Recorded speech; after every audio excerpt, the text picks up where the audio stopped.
de la Universidad Nacional de San Luis de la Argentina, que disertará sobre la visibilidad de la psicología sudamericana en los Estados Unidos del periodo 1932-1946. Sin más, doctor Plata. Bueno, buenos días. En primer lugar, gracias Mauricio Gabolí por esta amable invitación. Gracias a todos y a todas ustedes por estar aquí. Yo quiero presentar en esta charla básicamente cómo fue visualizada, cómo fue entendida la psicología en Sudamérica, en los Estados Unidos, en base a tres informes, uno publicado en 1932, el segundo en 1941 y el tercero en 1946. La segunda manera de estudiar esto también es a través de las referencias en el Psychological Abstract, que en ese momento hubo muchas. Acabamos de presentar sobre el Psychological Abstract en otro congreso hace muy poquito, así que acá nos hemos limitado a estos tres informes.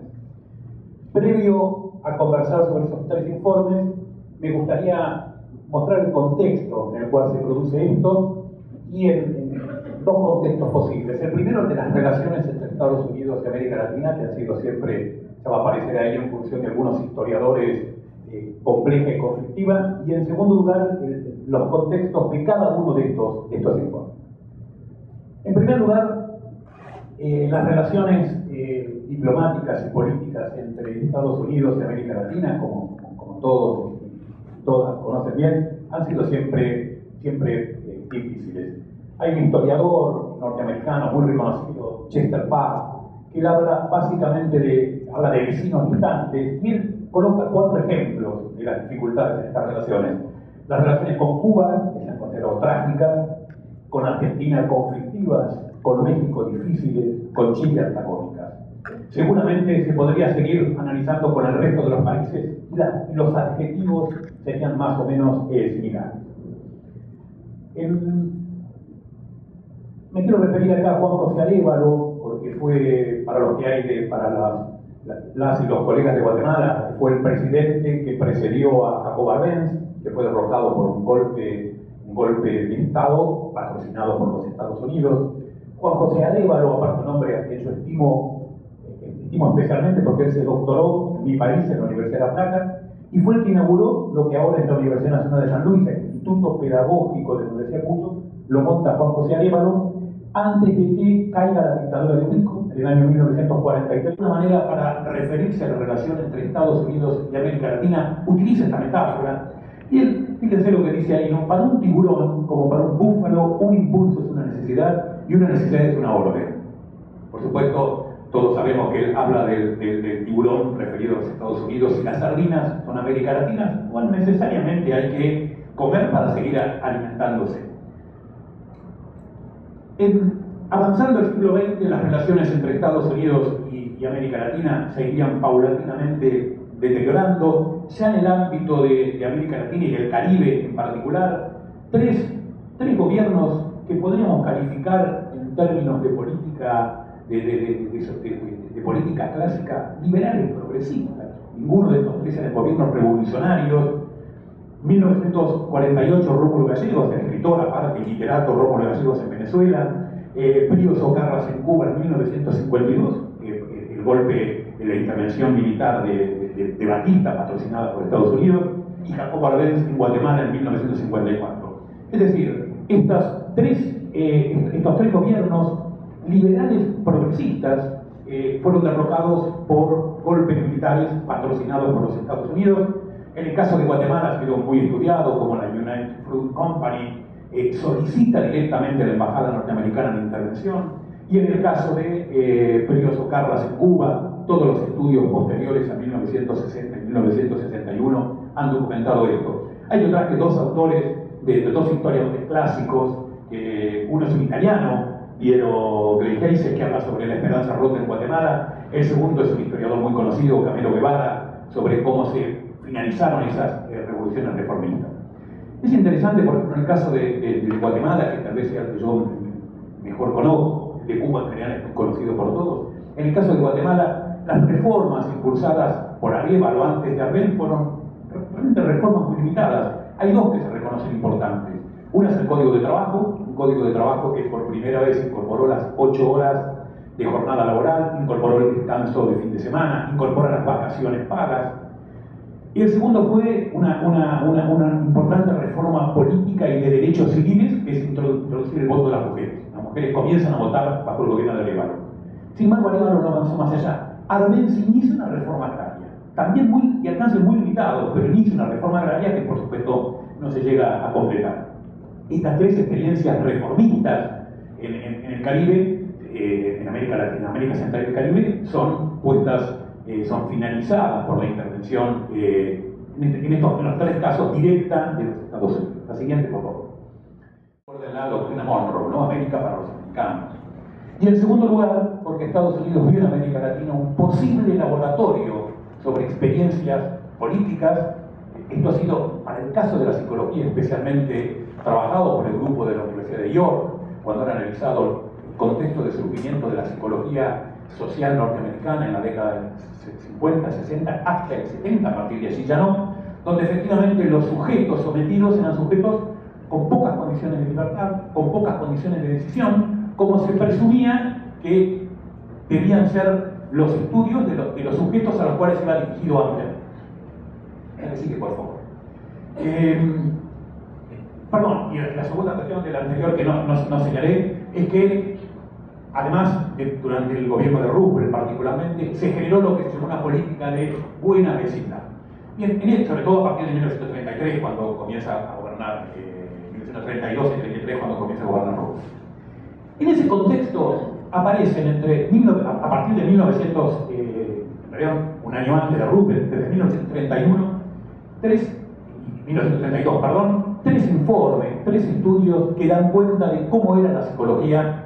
Yo puse sudamericana porque dos estudios son específicos de Sudamérica y el otro, el Psychological Register, solamente, vamos a ver, de casi 40 países, si no me equivoco son 38, solamente de América Latina son países sudamericanos. Es extraño que México, que ya tenía un desarrollo de la psicología significativo y muy importante, no apareciera ahí. Tampoco Guatemala.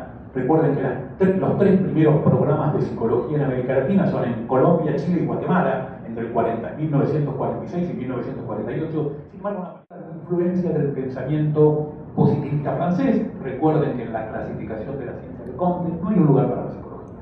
Lo que estudia la psicología es campo de la biología o es campo de la sociología. En ese sentido dice, esta influencia ha marcado fuertemente. Ojo, Bibi Center y McFarland reconocen que hay un enorme desarrollo de instituciones vinculadas con la psicología, pero con un interés aplicado y donde en realidad vienen del campo de la educación, son pedagogos, vienen del campo de la medicina, vienen del campo de la filosofía. No hay investigaciones puras, por así llamarlo, sobre psicología general. Eso es algo que no aparece. Bueno, serían estas primeras tendencias. Hay muchos informes, esto lo pasaría por algo. Sí me interesa una sola cuestión, ¿no? Que, bueno, en el anterior, que va a remarcar los estudios sobre fatiga, que eran muy poco conocidos inclusive dentro de los propios países. Tanto en Brasil como en Argentina aparecían ya estudios sobre estudio de la fatiga. Los estudios sobre la fatiga, recuerden que aparecen desde la tradición taylorista, pero también aparece en la tradición socialista y humanista. Bibi Center y McFarland remarcan esto y sobre todo comparan el desarrollo de la psicología industrial en la Unión Soviética con lo que ellos habían observado en Sudamérica, señalando que era muy incipiente, era muy escaso el desarrollo, pero que era interesante analizarlo. Y aparte, tanto en el estudio remarcan que esto es inclusive desde una visión no tradicional de la psicología industrial organizacional. Cuando dicen no tradicional es el interés es el bienestar del trabajador, cosa que no lo dicen, no lo afirman en el estudio, pero lo deslizan. La versión tradicional de la psicología industrial organizacional pareciera que no se ocupaba de eso. Lo que sigue, por favor. Bueno, acá está lo que habla sobre cada uno de los países. Lo paso por alto porque lo que más me interesa es intercambiar, dialogar y discutir con ustedes, y todavía queda bastante. La siguiente, por favor. Bueno, nuevamente se vuelve a remarcar la importancia de las instituciones aplicadas en los distintos países. No hay un informe país por país, hay un informe global, aunque sí se ponen ejemplos de cada uno de los países.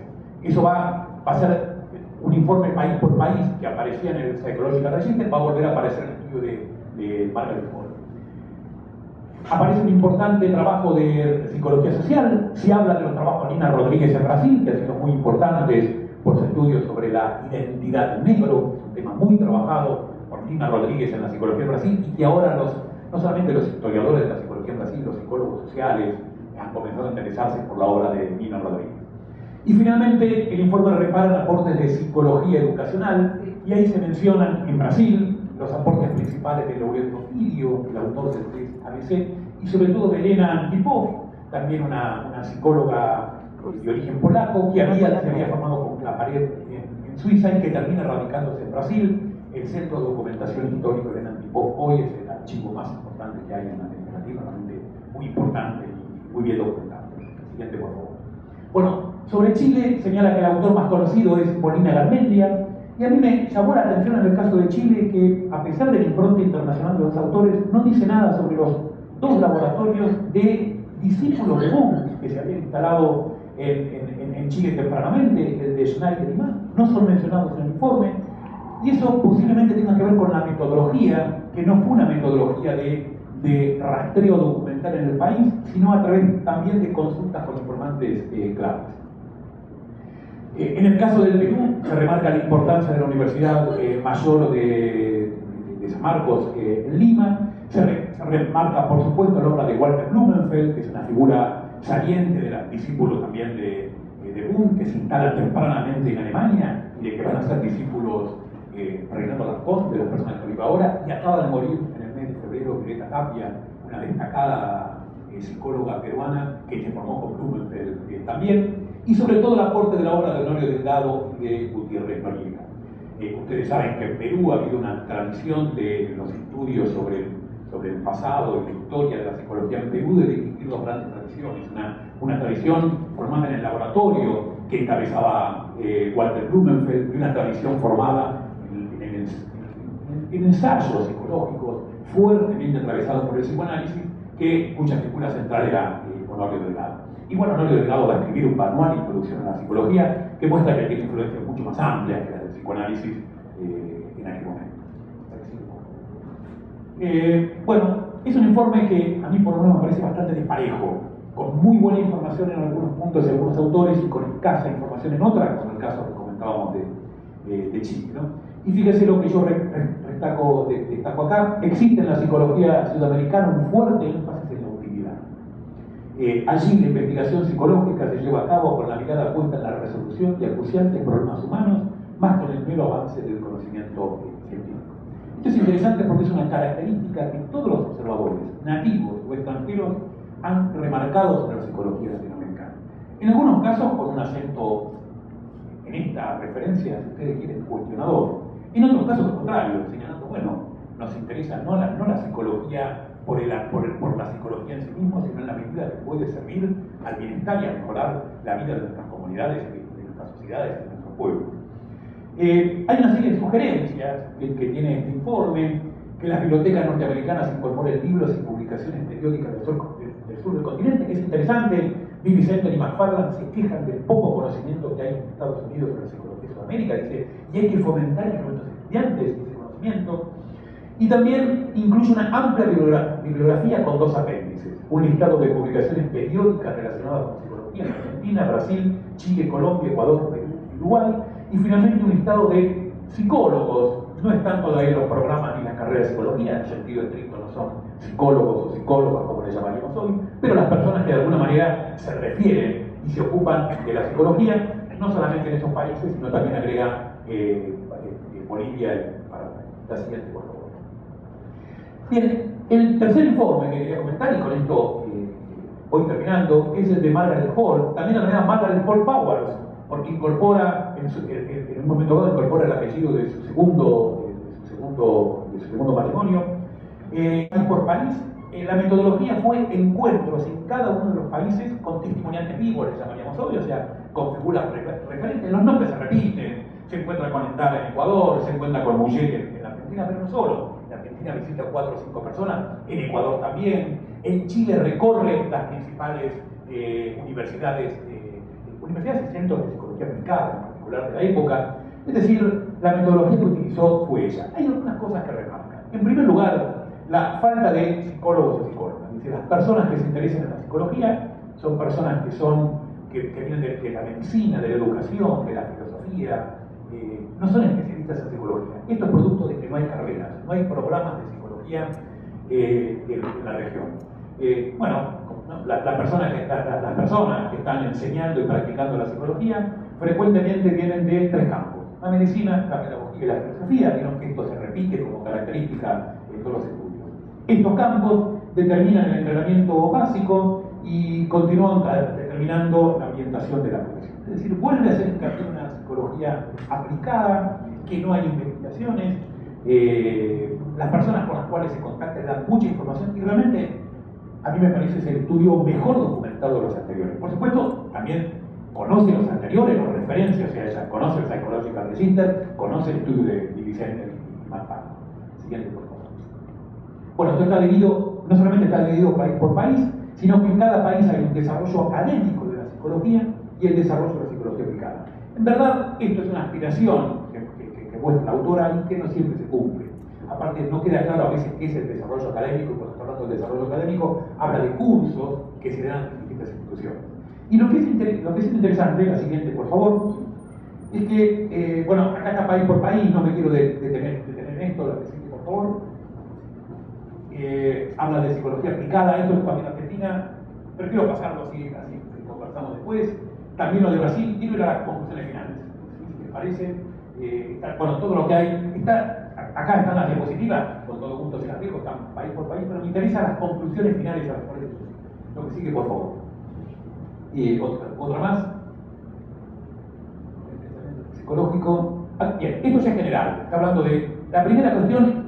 Esa parte va a proponer una serie de medidas, una serie de soluciones. En primer lugar, ella habla del gap, del salto, de cómo tienen que meterse puentes para que la psicología latinoamericana aproveche a la psicología de Estados Unidos y viceversa. Ella también señala que la psicología norteamericana puede aprender de desarrollos y de preocupaciones de la psicología latinoamericana.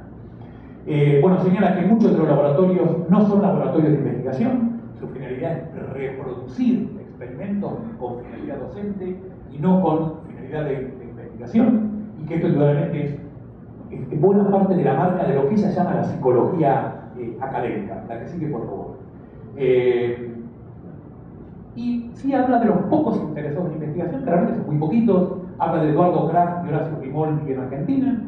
En Brasil, acá está el conjunto de autores, entre ellos Lourenço Filo y Emilia Mireille López, que ya se había radicado en Brasil para ese momento. Mercedes Rodríguez en Colombia, Walter Blumenfeld, algunos autores en Perú, y habla del staff completo del Instituto Pedagógico Nacional. Vamos a ver que cuando es un balance general, Margaret Hall va a mirar, va a tener una valoración muy importante de lo que se está produciendo en Perú. Dice que Perú es el desarrollo más importante de la psicología en la región, en primer lugar por la cantidad de cursos. Dice, en la mayoría de los países hay 2 o 3 cursos sobre psicología. En Perú hay 8. Producto de la importancia que tiene para la formación de maestros y maestras normales la psicología en aquel país. En Uruguay, del trabajo de los autores, y todos ellos habían realizado estudios en el extranjero o se habían conectado mucho con autores del extranjero. También es una pregunta. La siguiente, por favor. Una cuestión que nota por el campo del cual ella viene. Ella era miembro del Consejo de Educación, se había preocupado por el tema de la infancia, se había preocupado por el tema del habla en los infantes, y había pocas clínicas de orientación de niños, ¿no? Las Child Clinical Guidance, se observaba que no existían, en verdad, con ese nombre. Había cuestiones similares, pero no existían. La mayoría de las instituciones estaban limitadas para menores, ¿no? Para delincuentes o personas con defectos, mental defective. Y el estudio también reparaba una paradoja. En la mayoría de los países de América del Sur era bien aceptado el concepto de clínica de orientación infantil, a pesar de que no existían con ese nombre. Sin embargo, existían este tipo de clínicas en Argentina, Brasil, Perú y Venezuela. La siguiente, por favor. La otra también. Y acá, bueno, finalmente, ¿cuáles eran los 5 desafíos que observa Margaret Hall que debía enfrentar la psicología en la región? En primer lugar, la falta de entrenamiento profesional, que era el primer punto, o sea, no había carrera de psicología.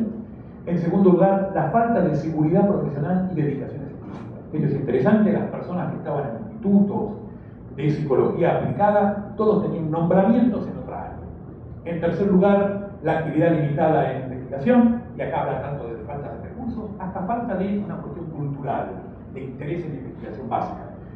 Cuando Kruger se va a vivir a Argentina, Cecilia Cayana, una historiadora argentina que está radicada en Canadá hace muchos años, ella analiza las cartas entre Kruger y Kuhn y otros funtianos, como Otto Klemm en Leipzig, donde ella señala que, bueno, el interés por la ciencia en sí mismo no es el interés que ella observa en los países. La siguiente, por favor.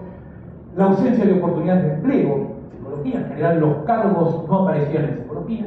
Y por último, el aislamiento profesional, que Hall consideró un problema serio, porque no había sociedades científicas, porque no había congresos, porque no había publicaciones, y la falta de contacto con la bibliografía mundial de psicología. Es decir, el informe de Margaret Hall es un informe muy bien documentado, bastante lapidario, como en general eran los anteriores, en el sentido de reparando lo que faltaba, y es verdad que en todos los casos tomando como elemento de comparación el desarrollo de la psicología norteamericana. Es curioso que todos los autores que han tenido estos informes tuvieron una fuerte presencia internacional, el punto de comparación no fue con la psicología de Suiza o de Alemania o de Francia o de Inglaterra, sino con la psicología norteamericana. Por supuesto, por el hecho de Estados Unidos, ¿no? La que sigue, por favor, y quiero ya ir terminando con esto. Acá una serie de medidas para acercar a la psicología norteamericana. Me interesa la publicación de un boletín mensual en español. Esto va a contrapelo de esto de que el inglés se ha convertido en lengua franca y que ya escribimos en inglés, aunque pensemos en nuestras lenguas maternas. La organización en Washington de una oficina de información profesional en psicología para que impacte en los países de América del Sur. La publicación de una revista de psicología en castellano para que se publique en todos los países. Y por último, una oficina de test psicológicos en algún lugar de Sudamérica, que ella aclara debe ser o Lima o Río de Janeiro. Son los dos lugares que él se anima a proponer. En tercer lugar dice, podría ser en Argentina, pero los dos lugares ideales son Lima o Río de Janeiro, aparte por una cuestión de ubicación. Patrocinaron un centro de estudios psicológicos en algunas de las universidades sudamericanas, y ahí sí se entusiasma con Argentina, sobre todo con la Universidad de Cuyo, porque ha estado con Grimaldi. Grimaldi se doctoró en los Estados Unidos, en la Universidad de Chicago, y de hecho él enseguida de montar, ella lo entrevista como está acá, se va a ir a los Estados Unidos y va a ser el que monta el Instituto de Psicología Experimental en la Loyola University, la Universidad Católica de Chicago. Lo va a montar Grimaldi en el año 1947, y él dice que es una de las personas que hemos visto que más interés tiene en el desarrollo académico. Dice, tal vez la Universidad de Cuyo podría instalarse eso, pero dice, el defecto está muy lejos, y eso también lo señala. Preparación de artículos y sistemas de formación en psicología en los Estados Unidos, en castellano, con la idea de que lo conozcan en América del Sur. Ofrecimiento de suscripción gratuita a revistas internacionales, y encarar un programa de traducción inmediata de algunos textos centrales. Sobre todo se refieren a textos para la educación en psicología, textos manuales, que enseguida debían ser traducidos, y sugería que en American Psychological Association podría encarar. Lo que sigue, por favor. En definitiva, los tres estudios, lo que yo quería compartir con ustedes, muestran un interés limitado. Calculen que en aquel momento se van a haber publicado fácilmente 80.000, 100.000 artículos, pero hay tres interesados. Y la metodología fue divergente en cada uno de estos, y hay coincidencia en dos diagnósticos. Uno, la dependencia de la psicología de la psiquiatría y en menor medida de la educación. Y en segundo lugar, la ausencia de la profesión del psicólogo derivada de la falta de programas. Es difícil medir el impacto de estos estudios en Estados Unidos, no me cabe ninguna duda, y en segundo lugar, en América del Sur. En muchos lugares no fueron bien conocidos. Sin embargo, coincidencia. El último estudio fue publicado en 1946, y en 1956 comienzan los estudios para crear carreras de psicología en Chile, en Guatemala y en Colombia. Dice, bueno, en Guatemala Arévalo había fundado la Facultad de Filosofía y Humanidades, y enseguida aparece estos estudios para crear. De todas maneras, en ninguna de las consideraciones de estas comisiones que empiezan a armarse aparecen los estudios de Hall como un antecedente o como un motivador. Pero no cabe ninguna duda que esta falta de formación en psicología también fue notada en los países de América Latina y comienza a revertirse.